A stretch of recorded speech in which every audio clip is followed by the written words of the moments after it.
Hello and welcome to Access, my name's Nathan, and this week I was lucky enough to be one of the first people to play The Last of Us Part 2.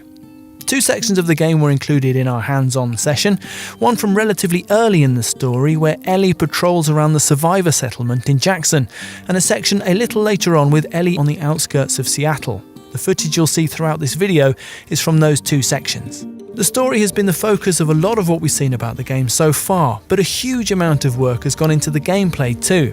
This is both subtle and interconnected. Combat initially feels familiar, like an evolved form of the gameplay you know from the first game, but several key changes have moved it on considerably. Here's a look at some of those changes.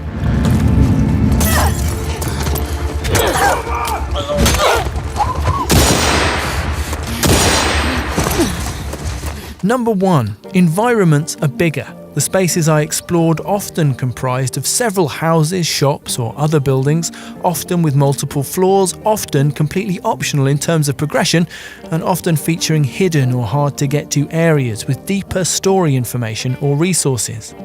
The effect is that the game feels a little more realistic, and the redesigned combat encounters have more space in which to play out.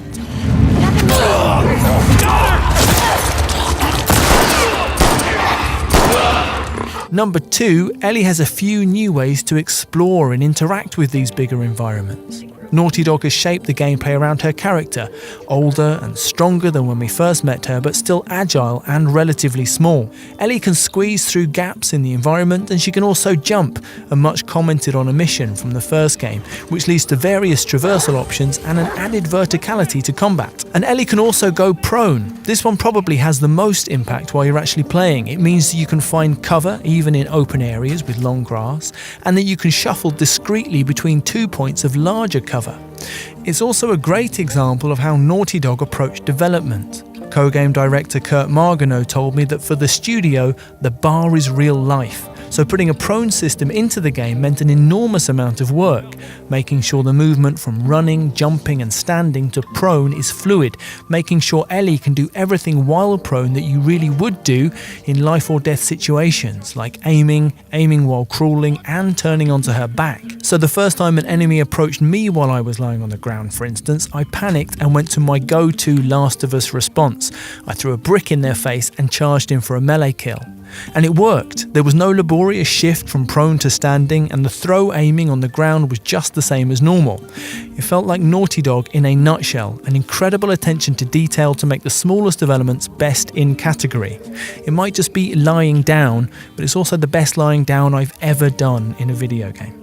Number 3, enemies are better at fighting you. This is partly because there are new types of enemy, as we'll get onto in a moment, which challenge you in different ways and force you to think about the best way to strategize using your scant resources.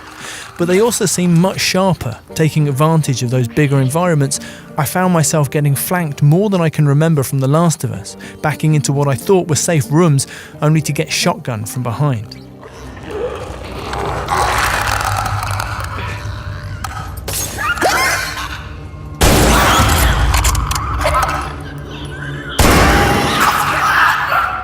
Number 4, more impactfully, the enemies are also more humanized. While taking on the WLF, the Washington Liberation Force, on the outskirts of Seattle, enemy fighters would call out their friends' names as I killed them.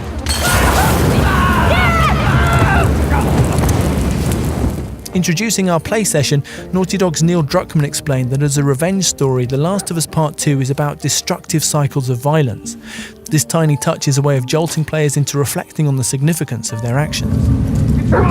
What is it? Someone took him out! Number 5, related to this, enemies now include dogs. Let's leave aside the gameplay implications of this for a moment and first look at the emotional ones. During the Seattle section of the game, Ellie finds a bow. It's embedded in a clicker and she has to tear it out, and it's brilliantly disgusting. It also gives her a way of one-shotting enemies from stealth during combat. Take out a dog and its human handler will stop in horror and check that the dog is okay. And if you kill the human first, the dog is sad and confused as to why its human pal isn't moving anymore. Number 6, don't feel too sorry for the dogs though, as they are tricky as heck to fight.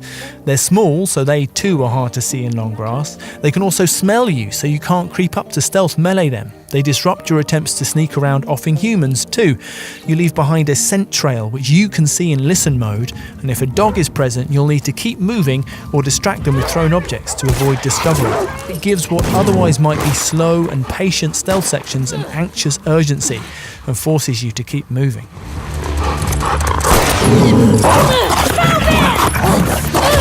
And number 7, there are also new mutations of the clickers. The one I encountered is called a shambler, a big tank-like horror covered in thick growths that act like armour. They're tough to take down, immune to stealth melee attacks, and when they get close they emit a cloud of acidic fungal nastiness which hovers in place after they've moved on. In the same way dogs force you to keep moving and to keep improvising, shamblers force you to keep your distance, they are extra nasty in enclosed spaces, and also to consider simply running away where possible. It is a totally valid tactic, Neil Druckmann told us so. That's our list of 7 things. The Last of Us Part 2 feels like a careful and sophisticated expansion of the urgent, impactful gameplay that defined the original game. And, no surprise, we're very excited to